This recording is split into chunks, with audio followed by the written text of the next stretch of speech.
This is Listening with Franklin Livingston, and our guest is John Strange. So we have been talking about discipline and how to discipline kids, right? Mhm. But when someone is about to become a parent or they are entering a parenthood, I think they need to be disciplined too, because sometimes you don't know what the child bring along, the challenges, and no one knows better than you in my own circle. Right. No, that's true. It's like, how bad was it? That they did something. What's the depth of punishment you think they need to have? They never. I mean, they got grounded. Which was probably the most severe form of punishment they ever had. Was just getting grounded, or no, you were going to get this. We're not going to let you get this now.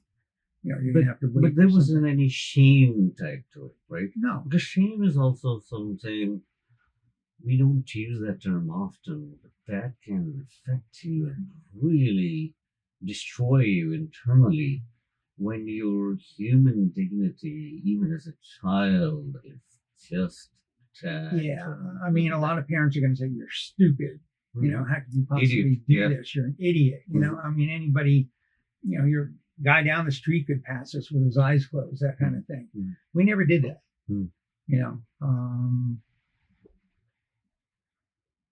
If anything, I would say, how can we avoid this in the future? I would negotiate things with the kids as to, how can we make this better? If we do this, if you do this, I was guilty, I think, a little bit of which seemed to work, which they say you're not supposed to do, but I was probably guilty of the reward system, where I would say, okay, well, if you do well, then we can talk about what you've been wanting to have for a while, have been wanting to do for a while, which seemed to work, as opposed to yelling and screaming at somebody and saying, God damn it, if you don't do this better next time, you're going to get punished even worse, so or like, I'm not buying you the cycle you always wanted. Yeah. It's how you present that idea. Right. Exactly. And instead of making it sound like a punishment. Right. I don't think punishment ever really works. Yeah. It's like, it's putting a man in prison, make him a better person? Never. They always come out and 90% of the people go back to prison because, all they've done is put a barrier between you and the general public, but you're in with everybody else who does bad stuff, who are trying to survive, from other people that have done bad stuff. You're not developing a culture of doing better, in your life. So I think that's probably the key to raising kids, is developing a culture in your household of trying to make the kids understand how they can do better and why they should do better without breaking them down. And that's what I tried to do. And I think that's my wife basically tried. We had two different ways of doing it, but I was not very strict. And it's probably because my mother was just so strict that I just couldn't conceive of doing that, to my kids. And I'm happy with the results, quite frankly. And from what I can see, Elliot, my oldest son, he has a 3-year-old son. He seems to be doing that with him, and he just had a granddaughter, my second granddaughter, about in December.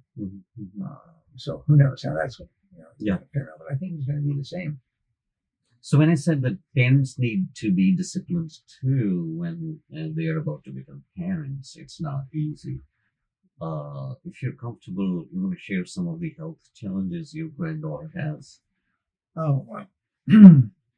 My youngest son, um, just had a daughter about I think it's three and a half weeks or so ago, but in February. And she was born with, unfortunately, leukemia. Leukemia in a newborn is very rare. It's like 1 in 3 million possibility of being born with leukemia. Which is usually a combination of two genes. And they normally know which two it is. They don't know which ones are with her. So they're kind of stymied as to exactly what course of treatment they have to give her. She has it, interesting enough. She was born with bumps all over her body, which was the first sign, because when she came out, everybody went, and said immediately, the entire room was, kind of aghast. And they, anything wrong, and they showed her to Elliot, not Elliot, but Jake and Abby, and then, immediately sort of whisked her away. And Jake and Abby don't have any problem. So, well, there were no, they went through all, in fact, they went through all the available tests at the time. So that's what I'm saying. When something unexpected happens as a parent, you have to have extra grace and patience and dedication, which is not an easy job. Yeah, I mean, there's nothing that they did wrong, which is the first thing that the doctor said. I mean, she didn't drink, she didn't do drugs or anything, she didn't do anything abnormal. It's one of those luck of the draw things. So, as I was saying to you earlier, obviously the downside is that she was born with leukemia, which is very rare. The only upside to it is that she's got a form of leukemia that they don't even know what form of leukemia is. So you have everybody who is in the oncology profession wanting to get in on it, because they want to find out what it is. It's literally a case that is going to go into medical journals. So, which is really not the greatest news that you want to hear, frankly. But it also is kind of hopeful, because you're not going through just a normal everyday, procedures that a child with leukemia would normally go through. So we don't know. It's only been about 3 weeks. So we can only hope, out for the best results possible. But, they're lower than 50-50. 35%. 40, maybe. Tops. So, it's kind of sad. And we're taking it all day by day. Yeah, it's very hard for parents and exactly, like grandparents, your wife. Yeah, my wife. My wife, obviously, I think women take it harder than men. But women are more expressive. I sort of, as I said earlier, I sort of put it behind a door, close the door, and what I get are sort of shadows of the pain coming out around, all the edges, So it's there, but I try to suck it back whenever I start feeling it. So when you were in high school, Mhm. middle school, high school, and what were your aspirations? What was the thing you longed for the most? Was it love, acceptance, because of your background? Or you didn't care much and you just wanted to be somebody in terms of your professional identity? I really, really, really wanted to not be shy, Mm. quite frankly. I mean, I had my first girlfriend when I was a senior Mm. in high school. Um, Who approached who? um, She or you? no, it was interesting. One of my friends and I, three of us were going to go bowling, Mm. and his girlfriend wanted to come, and she said, "I have two other friends. I was going to hang out with today. Do you mind if I bring them along?" Mm. And so they came along, and I sort of wound up liking this one girl, and there weren't enough seats, and I said, "You can come over and sit on my lap," and I just sort of opened up my legs. She almost fell on the floor. I grabbed her, and we both started laughing, and it kind of broke the ice. And so I asked her if I could drive her home afterwards, and I asked her out, and we um, started dating. After that, That was pretty confident of you. yeah, I don't think I would have been able to do that. I kind of really surprised myself, Mhm. and I really, really fell head over heels for her. And surprisingly enough, several years ago, I received a phone call from her, Oh, and wow. she had found me on Facebook Mhm. and traced down. And she said, "You remember me?" And I said, "Yeah." I tell you what happened.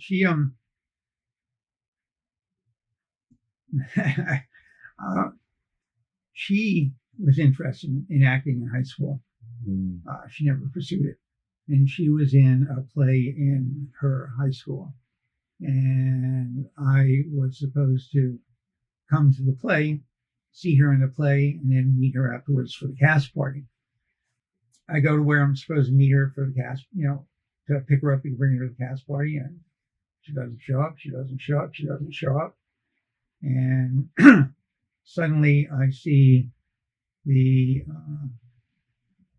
oh no, let me backtrack. Before that, about a month or so before,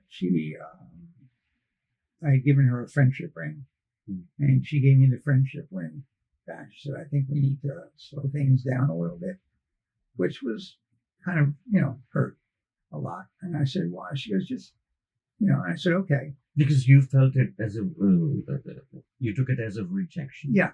Oh. But as it turns out, me taking the ring back didn't slow anything Mhm. down at all. And then she asked it for it back about 2 weeks later, Mhm. so that was cool.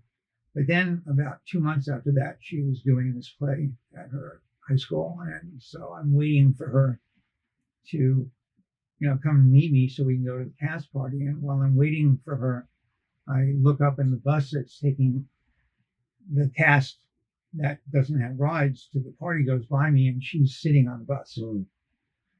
And a couple minutes later, her best friend comes up to me with her ring and says, "Wendy is breaking up with you, and she doesn't want you to contact her." Mm. And you must be heartbroken, Uh, devastated. yeah, I kind of had an emotional breakdown. I went home and sat down in the middle of my den and cried for 3 days. And Did you share that with your parents? Or your mom asked you, or she didn't care? no, they knew. They brought some neighbor over to talk to me, and they brought the minister from the church over to talk to me. I was like just totally inconsolable. Mm. And I eventually, got over it. Mm. Later on, a lot of years later, I found out that I'm bipolar. Mm.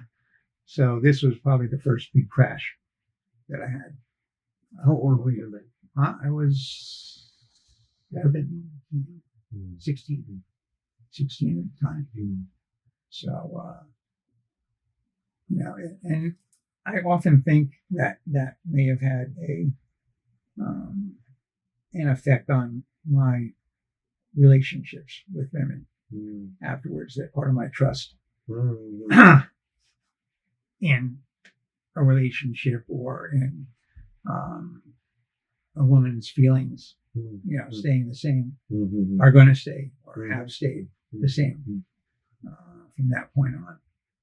But it undoubtedly has affected, me in every relationship I've had since then.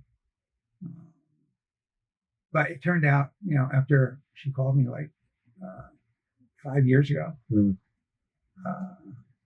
I don't know, I probably can't swear on. Can I swear on this Sure. thing? Yeah. She calls me up and she says, "Hi, this is Wendy. Do you remember me?" And I said, "You broke my fucking heart." Just like that. She goes, "Whoa, I'm so sorry." And let me explain. And it turned out that her dad was being transferred at the end of high school. And she thought it was better that she broke up with me beforehand, because she knew that there was no way that we were going to be able to keep a relationship up afterwards. And she said that, so I'm 74 now. So I was 69 when she contacted me. So she broke up with me when I was 16. So how many years is that? 53? Wow. 53, yeah, 53 years. Century, yeah. For 53 years, she said, I have felt terribly guilty about the way I did that. Which was interesting to hear. Actually gratifying to hear. Yeah, because there was a closure to it. Yeah, there was finally closure. You found why. I found out why. Because you might have struggled. I don't know. I mean, you might have struggled It's with always bothered me. It's never gone out of my mind. Yeah, it doesn't. Yeah. So, but with closure, you felt some sort of relief. Yeah, right. I did. And now we sort of talk, every once in a while, which is interesting. And that brings me back to the girl I told you who was interested in me in high school. But I was sort of scared, and I only became friends with her. Well, at the end of the first semester of college, when I came back, I ran into her in a bank in Spring Valley. Spring Valley is where I graduated from.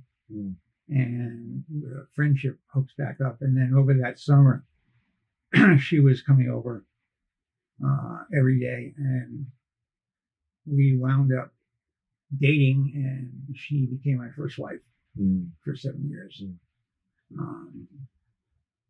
which was interesting. And now we hooked up on Facebook, and we talk on the phone like every couple of months or so.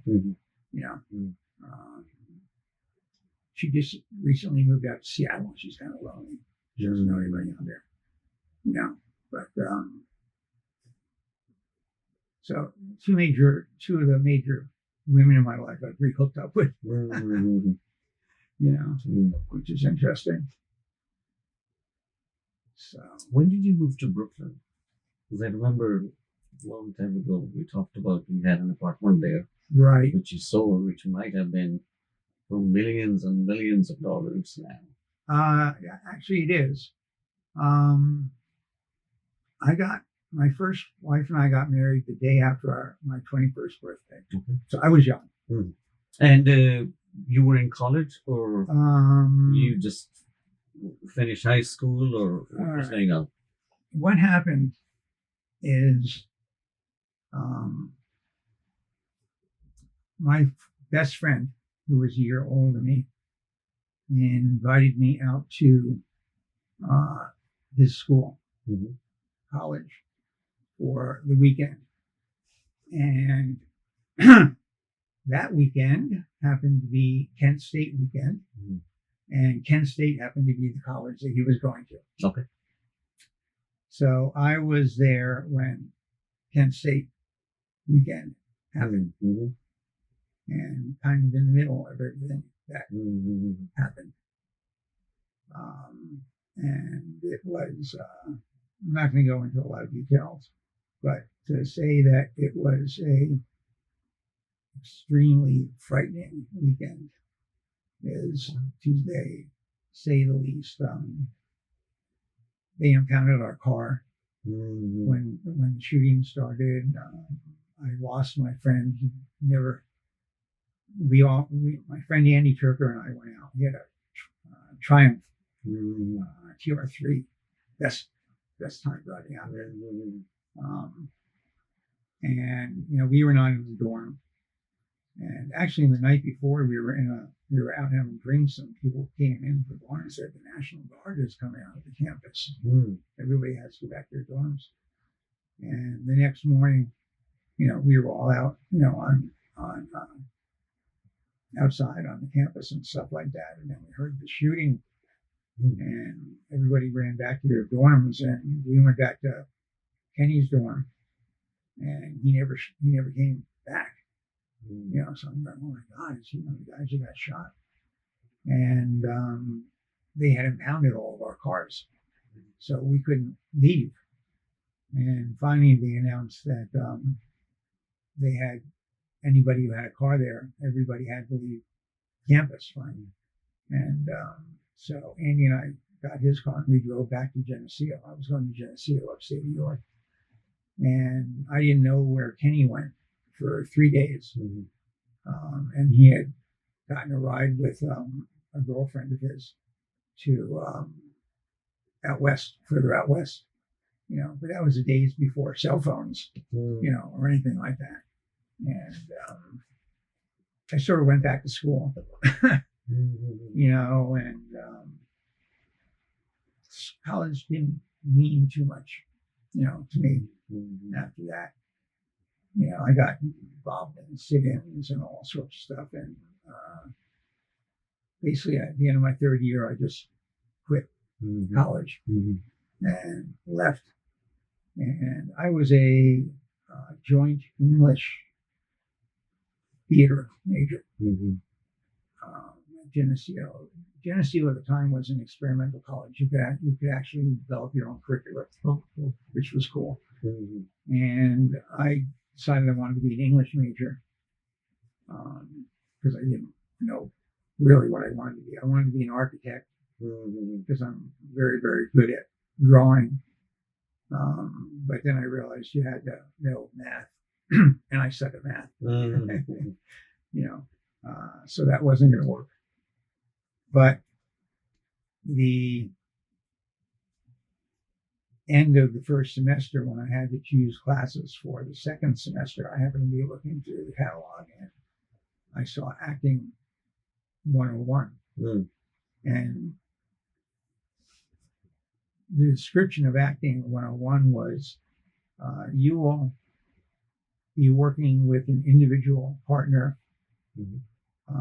learning scripts, getting up in front of the class and performing pieces of a play, and you will be required to audition for and get into a play as your final. Okay, and college knows this. You have to get a spot in a play. And I went, well, if there's anything that's going to get me over being shy, this is it. Yeah. So I signed up for the course, and it did. Cool. I got the very first play I tried out for. I got cast in the lead. Oh, right. And I won Best Actor for the year at the college. Do you remember the play?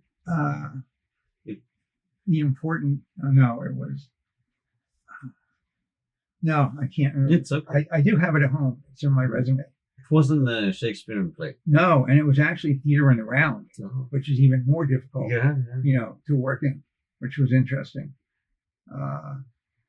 But college play, things happen. It was almost the very last scene, for some reason I remembered. I did the entire play in a Captain Crunch voice, Mm. which I thought was clever. And they really liked it when I auditioned with it, which they liked. But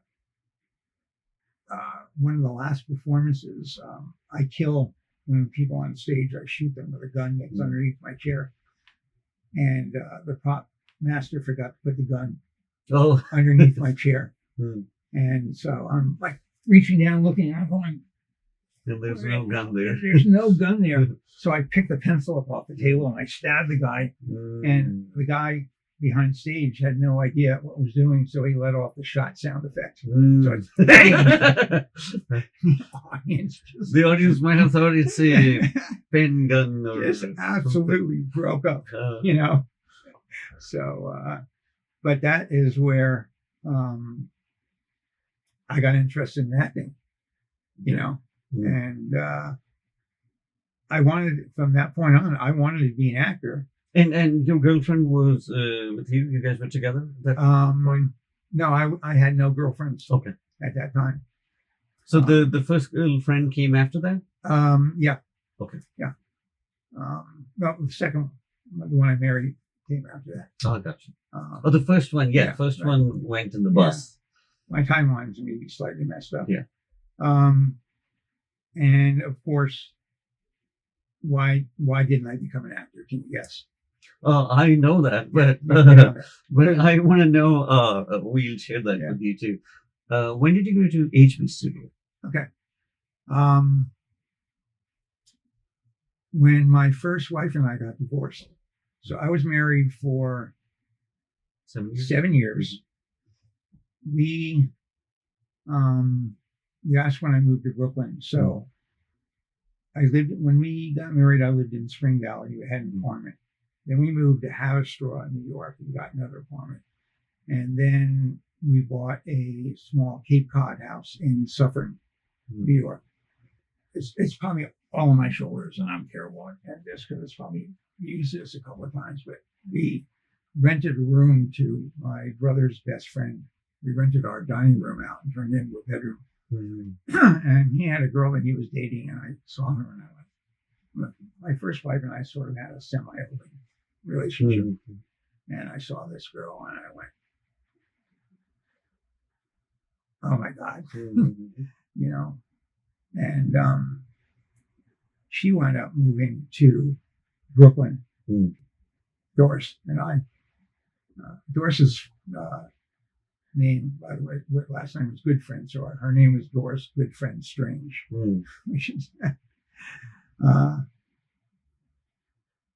We were both commuting into the city, and that was a bitch. And we found an apartment that was in Prospect Park, right on the circle at 15th Street and Prospect Park West, which was, at the time, a good section of Prospect Park ended at 9th Street. Now it extends further on down, but where we were was, a little iffy. And we got a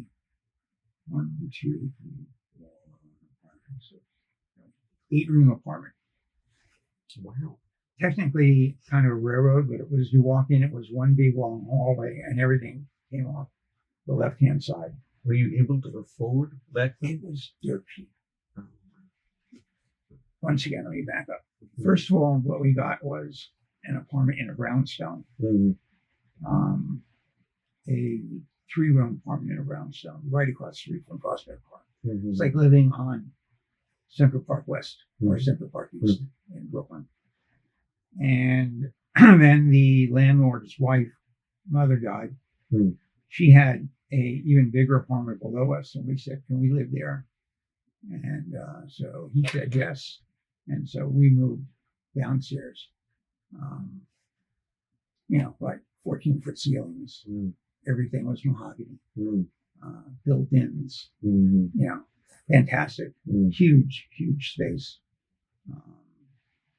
And then Doris and I got divorced, and I went and I found this apartment down the street and got a roommate. advertised for roommate and got a roommate and lived there. And then when Carol and I got together, she eventually moved in with me after we were dating for about a year. And So the girl you developed, sorry to interrupt, crush on. Yeah, we wound up dating while Okay. I was still married. Mm. And that's why you had a divorce? Yeah, well, actually, she decided she wanted to see what acting was like. So she decided she wanted to go to HV Studios with me. Mm. And I started going to HV Studios when we moved to Brooklyn. Mm. Okay, so that was around 1975. I started going to HV Studios. Mm-hmm. Well, this is certainly rambling all around the place. No, that's great. Yeah. I I don't know studied. how is it then versus now. Yeah. And Now I studied so many of today's kids, I don't know these people now, unless they, the teachers that they have tell them about them. But I studied with Uta Hagen, who was, considered the great dame. Her name. Yeah, well, she was considered the great dame of Broadway. And Herbert Burkoff, who was her husband, who was considered one of the great teachers of acting and theater. I studied with another teacher down there, Bill Alden, who was great, and I studied with Bill Hickey. So were Stella Adler and who else? Lee Strasberg, they were alive back then? Yeah, that was contemporary. Oh, okay. At that time. Exactly. This was 1975. So,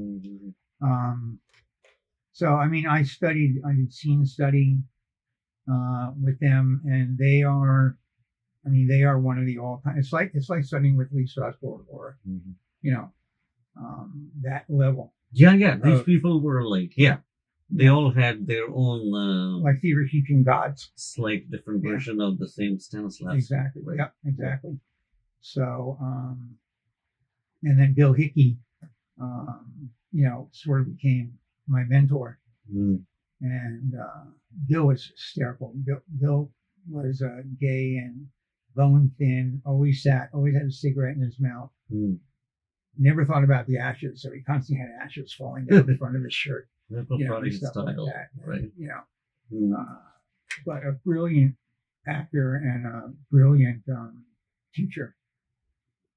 And between him and Uda and Herbert, I learned so much. It's ridiculous. And I feel very lucky to have been able to study, with them while they were still alive. After that, I did, a lot of off Broadway, stuff, which is mostly what I did. Because once again, had to have a job, had to earn money, wanted to do other stuff. And what were you doing, like, in terms of your day job, as they call it these days? Yeah, well, I started off working at W.T. Grant's, which a lot of people, they don't remember, but they were at one time the number one mass market department store in the world. And then things happened, and they started gradually going downhill. My father's good friend from when we lived in Pennsylvania was the senior vice president, and he managed to get me to get held on to through 3 layoffs of the company, and finally they hit a 4th layoff, and they couldn't keep me anymore. So I went out of work, and then I got hired by Montgomery Ward. And at Montgomery Ward, I became an assistant buyer for, in the beginning, it was boys' clothes, little boys' clothes, jackets and coats, size, newborn to size 13, 14. And then I went over and became a buyer for little girls' dresses and slips, newborn size 13, 14.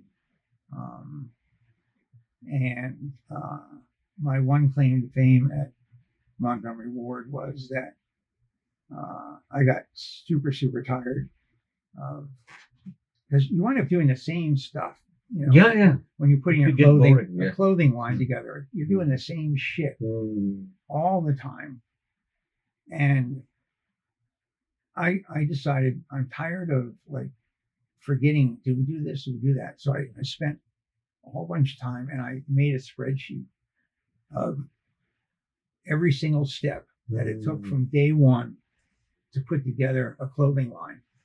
You know, okay, today we've got to start thinking about the look. And then we have to start thinking about, you know, who do we have to call up? Who are we interested in using this year? Who are we going to get to make stuff? You know, blah, blah, blah. And just, it was long because it was all no computers. You know, and it's long. It's probably the whole length of this wall long with check marks on it. And hung it up on the wall. And we used to, the first time we used it, we were so far ahead of every other office in our department that when Christmas time came along, we had almost nothing to do for the entire month of December, and everybody else was scrambling to finish everything they had to do in December. And we were sitting in our office, my boss and I, doing origami and hanging origami things from strings on the ceiling of our office for Christmas Day. And they're all going, "Why aren't you working?" We're done. How did you get done? Well, John invented this thing on the wall here, and we just followed. The hell, you know, like that. Yeah. So, one of our manufacturers, who was working as a salesman, decided to start his own company, and I said to him, you know, I think you're going to need an assistant. He said, "Do you have anybody in mind?" And I said, "Well, how about me?" He goes, "Yeah, you're hired." So I left Montgomery Ward and went to work for him for a few years. So then I became basically, instead of buying little girls' dresses and slips, I wound up selling little girls' dresses and slips.